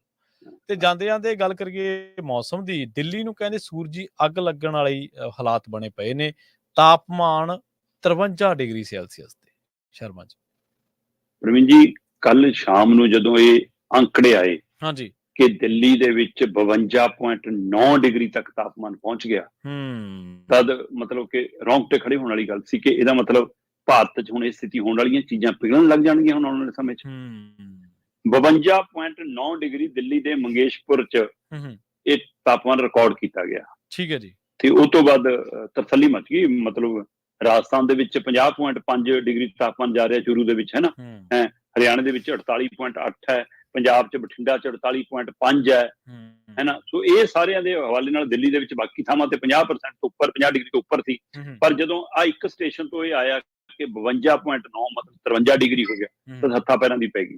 ਸ਼ਾਮ ਤੱਕ ਮੌਸਮ ਵਿਭਾਗ ਸਫਾਈ ਦਿੰਦਾ ਨਜ਼ਰ ਆਇਆ ਕਿ ਨਹੀਂ ਜੀ, ਤਕਨੀਕੀ ਗਲਤੀ ਹੈ ਜੀ, ਅਸੀਂ ਜਾਂਚ ਕਰ ਰਹੇ ਹਾਂ ਜੀ ਕਿ ਇਹ ਸਹੀ ਹੈ, ਇੱਕੋ ਸਟੇਸ਼ਨ ਦਾ ਨਹੀਂ ਹੋ ਸਕਦਾ ਜੀ। ਬਾਕੀ ਦਿੱਲੀ ਦੇ ਵਿੱਚ ਤਾਂ 50.12 ਡਿਗਰੀ ਚੱਲ ਰਿਹਾ ਸੀਗਾ ਜੀ, ਇੱਥੇ 52.9 ਕਿਵੇਂ ਹੋ ਗਿਆ। ਪਰ ਜਦੋਂ ਕਿ ਕੁਝ ਚੈਨਲਾਂ ਦਾ, ਕੁਝ ਮੀਡੀਆ ਅਦਾਰਿਆਂ ਦਾ, ਕੁਝ ਮੌਸਮ ਵਿਭਾਗੀਆਂ ਦਾ ਕਹਿਣਾ ਕਿ ਕੁਝ ਪਲਾਂ ਲਈ ਕਿਤੇ ਵੀ ਇਹ ਹੋ ਸਕਦਾ, ਇਸ ਲਈ ਇਹ ਨਹੀਂਗਾ ਕਿ ਜਿਵੇਂ ਆਪਾਂ ਪੰਜਾਬ ਚ ਆਪਾਂ ਕਹਿੰਦੇ ਹਾਂ ਕਿ ਬਠਿੰਡੇ ਹੋ ਰਿਹਾ ਤੇ ਫਿਰੋਜ਼ਪੁਰ ਹੋ ਰਿਹਾ, ਲੁਧਿਆਣੇ ਹੋ ਰਿਹਾ, ਤਾਂ ਇਹਦਾ ਮਤਲਬ ਕਹਿੰਦੇ ਕਿ ਉੱਥੇ ਵੀ ਏਦਾਂ ਹੋ ਸਕਦਾ। ਸੋ ਪਰ ਇਸ ਚੀਜ਼ ਨੇ ਇੱਕ ਚੀਜ਼ ਤਾਂ ਪਹਿਲੂ ਖੜਾ ਕਰਤਾ ਕਿ ਤੁਸੀਂ ਇਹ ਦੇਖੋ ਕਿ ਪਿਛਲੇ ਲੰਘੇ ਦਿਨਾਂ ਦੇ ਵਿੱਚ ਰਾਜਸਥਾਨ ਚ 50 ਤੋਂ ਵੱਧ ਮੌਤਾਂ ਗਰਮੀ ਕਾਰਨ ਹੋ ਚੁੱਕੀਆਂ। ਚਲੋ ਜੇ ਆਪਾਂ ਕਹਿ ਲਈਏ ਬਜ਼ੁਰਗ ਨਹੀਂ ਸਹਿ ਸਕਦੇ, ਵੱਧ ਉਮਰਾਂ ਨਹੀਂ ਸਹਿ ਸਕਦੇ, ਤਾਂ ਕੱਲ ਬਿਹਾਰ ਦੇ ਵਿੱਚ 80 ਤੋਂ ਵੱਧ ਜਵਾਕ ਬੇਹੋਸ਼ ਹੋ ਕੇ ਡਿੱਗੇ ਨੇ ਇਸ ਗਰਮੀ ਕਰਕੇ। ਜੀ ਜੀ। ਸੋ ਇਸ ਲਈ ਇਹ ਹਵਾਲਾ ਬਹੁਤ ਵੱਡਾ ਹੈ ਕਿ ਹਾਂ ਸਥਿਤੀ ਕੀ ਹੋਊਗੀ। 8 ਜ਼ਿਲ੍ਹਿਆਂ ਦੇ ਵਿੱਚ 80 ਬੱਚੇ ਬੇਹੋਸ਼ ਹੋਏ ਨੇ ਬਿਹਾਰ ਦੇ ਵਿੱਚ, ਠੀਕ ਹੈ, ਹਿਸਾਬ ਲਾ ਲਓ। 48 ਡਿਗਰੀ ਦੇ ਕਰੀਬ ਉੱਥੇ ਵੀ ਤਾਪਮਾਨ ਹੈ। ਹੁਣ ਜਦੋਂ ਮੈਂ 52.9 ਡਿਗਰੀ ਦੇ ਹਵਾਲੇ ਨਾਲ ਦੇਖਦਾ ਤਾਂ ਮੈਂ ਦੇਖ ਰਿਹਾ ਸੀਗਾ ਕਿ ਵਰਲਡ ਦੇ ਵਿੱਚ, ਸੰਸਾਰ 'ਚ ਸਭ ਤੋਂ ਵੱਧ ਤਾਪਮਾਨ ਕਦੋਂ ਤੇ ਕਿੱਥੇ ਹੋਇਆ। ਠੀਕ ਹੈ ਜੀ। ਤਾਂ ਉਹ ਇੱਕ ਡੈਥ ਵੈਲੀ ਹੈ ਅਮਰੀਕਾ ਦੇ ਵਿੱਚ, ਪ੍ਰਵੀਨ ਜੀ ਕੋਈ। ਇੱਥੇ ਅਮਰੀਕਾ ਦੀ ਡੈਥ ਵੈਲੀ ਦੇ ਵਿੱਚ 1913 ਚ, ਜੁਲਾਈ 1913 ਦੇ ਵਿੱਚ 56.7 ਡਿਗਰੀ ਤਾਪਮਾਨ ਗਿਆ ਸੀ। ਤੇ ਸਭ ਤੋਂ ਵੱਧ ਰਿਕਾਰਡ ਇਹ 56.7 ਡਿਗਰੀ ਤਾਪਮਾਨ ਕੀਤਾ ਗਿਆ। ਤੇ ਜੇ ਹੁਣ 52.9 ਔਰ 56.7 ਡਿਗਰੀ ਚ ਗੱਲ ਕਰੀਏ ਤਾਂ 3.8 ਡਿਗਰੀ ਦਾ ਹੀ ਫਰਕ ਰਹਿ ਗਿਆ। ਤੇ ਜਿਹੋ ਜਿਹੀ ਗਰਮੀ ਪੈ ਰਹੀ ਹੈ, 7 ਸੂਬਿਆਂ ਦੇ ਵਿੱਚ, 8 ਸੂਬਿਆਂ ਦੇ ਵਿੱਚ ਹੀਟ ਵੇਵ ਦੀ, ਲੂ ਦੀ ਅਗਲੇ 24 ਘੰਟਿਆਂ ਲਈ ਚੇਤਾਵਨੀ ਦੇ ਦਿੱਤੀ ਗਈ ਆ। ਕੁਝ ਪੰਜਾਬ ਵੀ ਆ, ਹਰਿਆਣਾ ਵੀ ਆ, ਚੰਡੀਗੜ੍ਹ ਵੀ ਆ, ਦਿੱਲੀ ਵੀ ਆ, ਰਾਜਸਥਾਨ ਵੀ ਆ, ਯੂਪੀ ਵੀ ਆ, ਮੱਧ ਪ੍ਰਦੇਸ਼ ਵੀ ਆ, ਤੇ ਹੋਰ ਨੇੜਲੇ ਕੁਝ ਸੂਬੇ ਵੀ ਹੈਗੇ ਨੇ। ਤੇ ਜਦੋਂ ਮੈਂ ਏਸ਼ੀਆ 'ਚ ਦੇਖਦਾ ਤੇ ਏਸ਼ੀਆ ਤਾਂ ਅਸੀਂ ਲਗਭਗ ਰਿਕਾਰਡ ਤੋੜਨ ਵਾਲੀ ਸਥਿਤੀ ਚੱਲ ਰਹੀ ਹੈ। ਏਸ਼ੀਆ 'ਚ ਮਿਤਰੀ ਬਾਏ ਕੁਵੈਤ ਦੇ ਵਿੱਚ, ਉੱਥੇ 2016 ਦੇ ਵਿੱਚ 53.9 ਡਿਗਰੀ ਗਿਆ ਸੀ। ਤੇ ਜੇ ਦਿੱਲੀ 'ਚ 52.9 ਡਿਗਰੀ ਆ ਤਾਂ ਉੱਥੇ 53.9 ਡਿਗਰੀ ਆ, ਮਤਲਬ ਲਗਭਗ 1 ਡਿਗਰੀ ਦਾ ਹੀ ਫਰਕ ਰਹਿ ਗਿਆ ਪੂਰਾ। 52.9 ਤੇ 53.9 ਚ 1 ਡਿਗਰੀ ਦਾ ਫਰਕ ਹੈ। ਤੋਂ ਅਸੀਂ ਏਸ਼ੀਆ ਦਾ ਰਿਕਾਰਡ ਵੀ ਤੋੜਨ ਵਾਲੀ ਪੋਜੀਸ਼ਨ 'ਚ ਆ ਗਏ ਹਾਂ ਤੇ ਅਸੀਂ ਵਰਲਡ ਰਿਕਾਰਡ ਵੀ ਤੋੜਨ ਵਾਲੀ ਪੋਜੀਸ਼ਨ। ਹੋ ਸਕਦਾ ਕਿ ਇਹਦਾ ਵੀ ਕਰੰਟ ਮੋਦੀ ਜੀ ਲੈ ਲੈਣ ਕਿ ਹਾਂ ਦੇਖੋ ਵੀ ਮੇਰੇ ਰਾਜ ਦੇ ਵਿੱਚ ਆ ਕੁਛ ਵੀ ਅਸੀਂ ਰਿਕਾਰਡ ਤੋੜਿਆ, ਵਿਸ਼ਵ 'ਚ ਅਸੀਂ ਮੋਹਰੇ ਜਾ ਰਹੇ ਹਾਂ। ਜੀ ਬਿਲਕੁਲ। ਜਿਹੜੀ ਡੈਥ ਵੈਲੀ ਦਾ ਤੁਸੀਂ ਜ਼ਿਕਰ ਕੀਤਾ ਜੀ, ਇਹ ਬਿਲਕੁਲ ਇੱਧਰ ਅਮਰੀਕਾ ਦੇ ਵਿੱਚ ਹੀ ਹੈ ਤੇ ਕੈਲੀਫੋਰਨੀਆ ਦੇ ਵਿੱਚ ਹੀ ਹੈ। ਤੇ 134 ਡਿਗਰੀ ਜਿਵੇਂ ਤੁਸੀਂ ਇਹ ਫਾਰਨਹਾਈਟ ਦੇ ਵਿੱਚ ਇੱਧਰ ਕੈਲਕੂਲੇਟ ਕੀਤਾ ਜਾਂਦਾ, ਤੁਸੀਂ ਸੈਲਸੀਅਸ ਦੇ ਵਿੱਚ ਦੱਸਿਆ, ਡਿਗਰੀ ਸੈਲਸੀਅਸ ਦੇ ਵਿੱਚ ਤੁਸੀਂ ਸ਼ਾਇਦ 55 ਜਾਂ 58 ਸ਼ਾਇਦ ਮੈਂ ਭੁੱਲ ਗਿਆ, 56.7 ਡਿਗਰੀ ਸੀਗਾ ਜੁਲਾਈ 1913 ਚ। ਹਾਂਜੀ ਹਾਂਜੀ ਹਾਂਜੀ ਬਿਲਕੁਲ, ਇਹ ਇਸ ਤਰ੍ਹਾਂ ਹੀ ਹੈ। ਸ਼ਰਮਾ ਜੀ, ਮਤਲਬ ਇਹ ਰੌਂਗਟੇ ਖੜੇ ਹੋ ਜਾਂਦੇ, ਲੂ ਕੰਡੇ ਖੜੇ ਹੋ ਜਾਂਦੇ ਜਦੋਂ ਤੁਸੀਂ ਇੰਨੇ ਤਾਪਮਾਨ ਨੂੰ ਸੁਣਦੇ ਇਸ ਦੇ ਬਾਰੇ। ਬਿਲਕੁਲ ਬਿਲਕੁਲ, ਸੋਚ ਕੇ ਬਹੁਤ ਫਿਕਰ ਹੈ। ਬੁਰਾ ਹਾਲ ਹੈ ਜੀ ਇੱਥੇ ਪੰਜਾਬ ਚ ਸਾਡਾ, ਸਾਨੂੰ ਪਤਾ ਸੀ ਕਿਵੇਂ ਗਰਮੀ ਚ ਵਕਤ ਕੱਟੀ ਕਰ। ਬਿਲਕੁਲ। ਜਿੱਥੇ ਤੁਸੀਂ ਸ਼ਰਮਾ ਜੀ ਚੰਡੀਗੜ੍ਹ ਦਾ ਤਾਂ ਫਿਰ ਵੀ ਮੇਰੇ ਖਿਆਲ ਫਰਕ ਰਹਿੰਦਾ ਹੋਣਾ, ਕਿਉਂਕਿ ਇੱਥੇ ਤਾਂ ਫਿਰ ਵੀ ਮੌਸਮ ਦਾ ਪੰਜਾਬ ਨਾਲੋਂ ਜਾਂ ਦਿੱਲੀ ਨਾਲੋਂ ਫਰਕ ਰਹਿੰਦਾ ਥੋੜਾ ਜਿਹਾ। ਨਹੀਂ, ਹੁਣ ਕੋਈ ਫਰਕ ਨਹੀਂ ਹੈ। ਜਿਹੀ ਜਿਹੀਆਂ ਮਨੁੱਖੀ ਕਰਤੂਤਾਂ ਨੇ, ਠੀਕ ਹੈ, ਉਹਦੇ ਨਾਲ ਤਾਂ ਮਤਲਬ ਕਿ ਹਿਮਾਚਲ ਦੇ ਕਿੰਨੇ ਖੇਤਰ ਮਤਲਬ ਹੀਟ ਵੇਵ ਦਾ ਸ਼ਿਕਾਰ ਨੇ। ਸੋ ਇਸ ਲਈ ਇਹ, ਕਿਉਂਕਿ ਅਸੀਂ ਜਿੰਨੀਆਂ ਗੱਡੀਆਂ, ਜਿੰਨੀਆਂ ਕਾਰਾਂ, ਜਿੰਨਾ ਪ੍ਰਦੂਸ਼ਣ, ਜਿੰਨੀ ਅਗਜਣੀ ਹੈ ਨਾ, ਆ ਜਿੰਨੇ AC ਹੈ ਨਾ, ਆਹ ਚੀਜ਼ਾਂ ਉਹਦੇ ਨਾਲ ਤਪਸ, ਜਿੰਨੀਆਂ ਇਲੈਕਟ੍ਰੋਨਿਕ ਚੀਜ਼ਾਂ, ਉਹ ਸਾਰੀਆਂ ਚੀਜ਼ਾਂ। ਸੋ ਇਹ ਉਹਦਾ ਨਤੀਜਾ ਜੀ ਭੋਗ ਰਹੇ ਹਾਂ। ਮਨੁੱਖੀ ਗਲਤੀਆਂ ਦਾ ਦਰਖਤ ਅਸੀਂ ਵੱਢੀ ਜਾਂਦੇ ਹਾਂ, ਲਾਉਂਦੇ ਹੈ ਨਹੀਂ ਗੇ ਅਸੀਂ। ਜੇ ਕੋਈ ਲਾ ਵੀ ਦੇਵੇ ਪਿੰਡਾਂ 'ਚ ਤਾਂ ਅਸੀਂ ਕਹਿੰਦੇ ਜੀ ਸਾਡੀਆਂ ਗੱਡੀਆਂ ਲੰਘਣਾ ਮੁਸ਼ਕਿਲ, ਸਾਡਾ ਟਰੈਕਟਰ ਲੰਘਣਾ ਮੁਸ਼ਕਿਲ ਹੈ, ਵਾਧੋ ਜੀ। ਸੋ ਰੱਖ ਰਹਾ ਨਹੀਂ, ਮਤਲਬ ਜੀ ਨਰੇਗਾ ਵਰਗੀ ਜਿੱਡੀ ਕਮਾਲ ਦੀ ਸਕੀਮ ਹੈ, ਪੰਜਾਬ ਤਾਂ 3 ਸਾਲਾਂ 'ਚ ਹਰਾ ਭਰਿਆ ਹੋਣਾ ਚਾਹੀਦਾ ਸੀ। ਬਿਲਕੁਲ ਸਹੀ। ਉਹੀ ਮਿੱਟੀ ਪਟਾ ਲਈ ਤੇ ਇੱਧਰ ਸਟਾ ਲਈ, ਟੋਏ ਪਵਾ ਲਈ ਤੇ ਟੋਭਾ ਸਾਫ਼ ਕਰਾ ਲਿਆ ਤੇ ਟੋਆ ਫੇਰ ਭਰਾ ਲਿਆ, ਘਾਹ ਪੱਟ ਲਿਆ। ਇਹ ਕੰਮ ਹੈ। ਜੇ ਨਰੇਗਾ ਵਾਲਿਆਂ ਨੂੰ ਟਾਰਗੇਟ ਦਿੱਤਾ ਹੋਵੇ, ਉਹਨਾਂ ਨਾਲ ਪਿੱਛੇ ਇੱਕ ਨੌਜਵਾਨ ਨੂੰ ਹਿਸਾਬ ਕਿਤਾਬ ਰੱਖਣ ਦੀ ਵੀ ਨੌਕਰੀ ਮਿਲਣੀ ਆ, ਤੇ ਉਹਦੇ ਵਿੱਚ ਕਿੰਨਾ ਵਧੀਆ ਕੰਮ ਹੋ ਸਕਦਾ। ਸੋ ਇਸ ਲਈ ਬੂਟੇ ਵਾਲਾ ਕੰਮ ਕਮਾਲ ਦੀਆਂ ਪੰਚਾਇਤਾਂ ਕਰਕੇ ਇੱਕ ਰਿਕਾਰਡ ਕਾਇਮ ਕਰ ਸਕਦੀਆਂ। ਇੱਕ ਪਿੰਡ ਦੀ ਜਿੱਥੋਂ ਹੱਦ ਖਤਮ ਹੁੰਦੀ ਹੈ ਦੂਏ ਪਿੰਡ ਦੀ ਸ਼ੁਰੂ ਹੋ ਜਾਂਦੀ ਹੈ। ਹਾਂਜੀ ਹਾਂਜੀ ਬਿਲਕੁਲ ਸੋ ਇਸ ਲਈ ਜੇ ਇੱਕ ਆਪਣੇ ਪਿੰਡ ਦੀ ਹੱਦ ਤੱਕ ਬੂਟੇ ਲਿਆਵੇ, ਦੂਆ ਦੂਏ ਤੋਂ ਲਿਆਵੇ, ਤਾਂ ਇਹ ਹੋ ਸਕਦਾ, ਪਰ ਕਰਨ ਦੀ ਇੱਛਾ ਸ਼ਕਤੀ ਹੋਣੀ ਚਾਹੀਦੀ ਹੈ ਨਾ। ਚਾਹੀਦੀ ਹੈ ਨਹੀਂ ਆ ਸਾਡੇ ਚੋਂ ਇੱਛਾ ਬਿਲਕੁਲ। ਸ਼ਕਤੀ। ਤੇ ਸ਼ਰਮਾ ਜੀ, ਜੇ ਆਪਾਂ ਇੱਕ ਹੋਰ ਸੰਖੇਪ ਜੀ ਗੱਲ ਹੋਰ ਕਰਨੀ ਸੀ ਵੀ ਜੇ ਮੰਨ ਲਓ ਆਪਾਂ ਕਿਤੇ ਜਿਸ ਹਿਸਾਬ ਨਾਲ ਹਾਲਾਤ ਬਣ ਰਹੇ ਨੇ ਕਿਤੇ ਉਹੀ ਗੱਲ ਬੈਕ ਟੂ ਬੇਸਿਕਸ ਨਾ ਆਉਣਾ ਪੈ ਜਾਏ ਕਿ ਦੁਬਾਰਾ ਫੇਰ ਉਹਨਾਂ ਚੀਜ਼ਾਂ ਤੇ ਅਸੀਂ ਆ ਜਾਈਏ ਕਿ ਅਸੀਂ ਜਿਸ ਤਰੀਕੇ ਨਾਲ ਹੁਣ ਕੁਦਰਤ ਨੂੰ ਸਾਂਭਿਆ ਨੀਗਾ। ਮੀਂਹਾਂ ਦੀ ਰੁੱਤ ਆਉਂਦੀ ਆ, ਅੱਧਾ ਭਾਰਤ ਹੜ੍ਹ ਹੇਠਾਂ ਆ ਜਾਂਦਾ ਸ਼ਰਮਾ ਜੀ। ਮਤਲਬ ਜੇ ਉੱਤਰੀ ਭਾਰਤ ਦੇ ਵਿੱਚ ਮੀਂਹ ਪੈਂਦੇ ਆਪਾਂ ਪੰਜਾਬ ਦੇ ਪ੍ਰਵੀਨ ਜੀ ਆਪਾਂ ਛੋਟੇ ਹੁੰਦੇ ਜਦੋਂ ਅਸੀਂ ਸਕੂਲਾਂ 'ਚ ਪੜ੍ਹਦੇ ਸੀ ਸਾਨੂੰ ਸਿਖਾਇਆ ਜਾਂਦਾ ਸੀ ਕਿ ਜਦੋਂ ਹੜ੍ਹ ਆਉਂਦੇ ਨੇ ਤਾਂ ਦਰਖਤ ਮਿੱਟੀ ਰੋਕ ਲੈਂਦੇ ਨੇ, ਹੜ੍ਹ ਜਾਂਦੇ ਨੇ, ਆਪਾਂ ਪੜ੍ਹਦੇ ਰਹੇ। ਜੇ ਦਰਖਤ ਨਹੀਂ ਹੋਣਗੇ ਤੇ ਦੂਜਾ ਜਿਸ ਕਦਰ ਅਸੀਂ ਕਲੋਨੀਆਂ ਇਲੀਗਲ ਕੱਟ ਰਹੇ ਹਾਂ ਉਹਦੇ ਲਈ ਕੋਈ ਰੋਡ ਮੈਪ ਹੀ ਨਹੀਂਗਾ ਕਿ ਉਹ ਪਾਣੀ ਜਾਣਾ ਕਿੱਥੇ ਆ। ਅਸੀਂ ਧਰਤੀ ਛੱਡੀਓ ਨਹੀਂ ਉਹਨਾਂ ਲਈ, ਅਸੀਂ ਨਦੀਆਂ ਨਾਲੇ ਛੱਡੀ, ਉਹਨਾਂ 'ਚ ਕਲੋਨੀਆਂ ਕੱਟ ਹੋ ਗਈਆਂ। ਸੋ ਇਸ ਲਈ ਫਿਰ ਪਾਣੀ ਜਾਊਗਾ ਕਿੱਥੇ? ਉਹਦੀ ਨਿਕਾਸੀ ਦਾ ਕੋਈ ਪ੍ਰਬੰਧ ਨਹੀਂ ਆ। ਹਾਲ ਹੀ 'ਚ ਦੁਬਈ ਵਾਲੀ ਹਾਲਤ ਦੇਖੀ ਆ ਨਾ ਆਪਾਂ। ਸੋ ਇਸ ਲਈ ਕੁਦਰਤ ਤੋਂ ਬਲਵਾਨ ਬੰਦਾ ਕਦੇ ਨਹੀਂ ਹੋ ਸਕਦਾ, ਚਾਹੇ ਕੁਛ ਮਰਜ਼ੀ ਕਰ ਲਓ। ਸੋ ਜੇ ਤੁਸੀਂ ਕੁਦਰਤ ਦੀ ਸਪੇਸ ਲਓਗੇ ਤਾਂ ਕੁਦਰਤ ਨੇ ਕਿਸੇ ਦਿਨ ਆਪਣੀ ਸਪੇਸ ਲੈ ਲੈਣੀ ਆ। ਬੰਦੇ ਨੂੰ ਇਹ ਸਮਝ ਲੈਣਾ ਚਾਹੀਦਾ, ਅਜੇ ਚੇਤਾਵਨੀਆਂ ਹੀ ਨੇ। ਜੀ ਸ਼ਰਮਾ ਜੀ, ਬਹੁਤ ਬਹੁਤ ਧੰਨਵਾਦ ਜੀ ਇਹਨਾਂ ਖਾਸ ਖਬਰਾਂ ਤੇ ਖਾਸ ਜਾਣਕਾਰੀਆਂ ਦੇ ਲਈ। ਬਹੁਤ ਸ਼ੁਕਰੀਆ ਪ੍ਰਵੀਨ। ਪ੍ਰੋਗਰਾਮ ਖਬਰ ਤੇ ਨਜ਼ਰ ਨੂੰ ਆਪਾਂ ਇੱਥੇ ਸਮਾਪਤ ਕਰਾਂਗੇ। ਤੁਹਾਡਾ ਸਾਰਿਆਂ ਦਾ ਬਹੁਤ ਧੰਨਵਾਦ। ਸਤਿ ਸ਼੍ਰੀ ਅਕਾਲ। ਜੁੜੇ ਰਹੋ ਪੰਜਾਬੀ ਰੇਡੀਓ USA ਦੇ ਨਾਲ।